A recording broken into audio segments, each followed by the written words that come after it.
দীর্ঘ প্রায় ১৮ বছর পর তারেক রহমানের স্বদেশ প্রত্যাবর্তন উপলক্ষে বগুড়ায় স্বাগত মিছিল করেছে বাংলাদেশ জাতীয়তাবাদী যুবদল। বৃহস্পতিবার বিকেলে শহরের মোহাম্মদ আলী হাসপাতাল মাঠ থেকে শুরু হয়ে মিছিলটি সাতমাথা হয়ে জেলা বিএনপি কার্যালয়ে গিয়ে শেষ হয়। স্বাগত এই মিছিলে অংশ নেয় জেলা যুবদলের সব ইউনিটের হাজার হাজার নেতাকর্মী।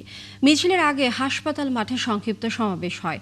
বগুড়া জেলা যুবদলের সভাপতি জাহাঙ্গীর আলম ও সাধারণ সম্পাদক আবু হাসানের ব্যবস্থাপনায় প্রধান অতিথির বক্তব্য রাখেন জেলা বিএনপি সভাপতি রেজাউল করিম বাদশা। তিনি বলেন, আগামী ২৫শে ডিসেম্বর তারেক রহমানকে বরণ করতে তারা প্রস্তুতি নিচ্ছেন। তারেক রহমানের আগমনের মধ্য দিয়েই দেশে চলমান সব ষড়যন্ত্রের অবসান ঘটবে।